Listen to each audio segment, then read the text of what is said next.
Peggy 18.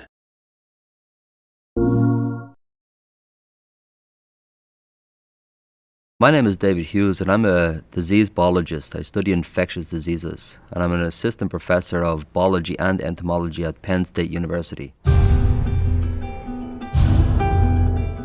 So the premise of the game is that we have a disease jumping from one organism to another.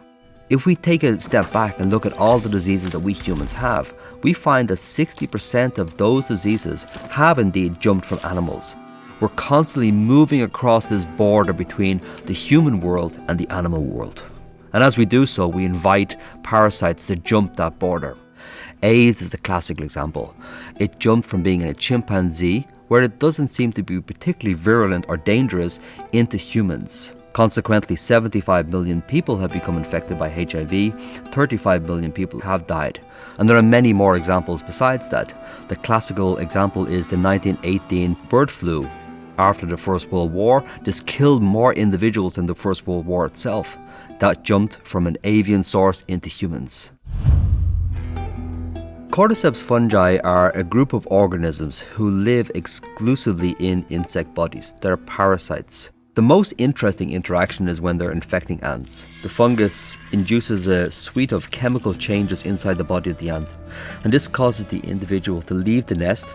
The ants ascend small saplings in the understory vegetation, and they have what really does appear to be a directed behavior. They're moving towards the midpoint of a leaf, and there they're finding the tissue and they're biting deeply into it. Once the ant is dead, it grows a long stalk from the back of the head, and this is the stalk which will produce spores. And by dying above the ant colony, what is essentially happening is that the fungus has invented a sniper's alley of infection, where spores are being hurled down on top of them, and this is how the infection reoccurs in the society. So the essential question is, could this cordyceps fungi be a problem for humans? We're constantly surrounded by fungal spores. There are billions of spores which we inhale every single day. And our immune system has evolved to deal with those, or otherwise we would have a very, very short life indeed. But there can be circumstances where fungal diseases do get into our bodies and infect us. It's not just our increasing population that's a problem, we're also turning up the thermostat on the planet. And this leads to massive problems in and of itself. Another problem, of course, is the airplane. We have this ability to move across the planet over the course of hours. We see this in a classical example, which was this SARS outbreak 10 years ago, where we had a disease traveling from Hong Kong to Canada and then throughout the world on a very, very short timescale. So what we're doing with this world is we're creating a place which, in the immortal phrase, is hot, flat and crowded. And these unholy trinity are working together to lead to ever-increasing diseases. And that's a problem for us. So in the game we see the human population being eradicated by a parasitic organism. Could that happen?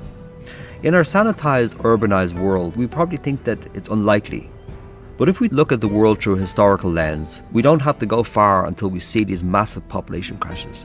In certain parts of Europe during the bubonic plague, which started around about 1348 and then lasted for about 600 years, we see massive population crashes, as many as half of the people dying.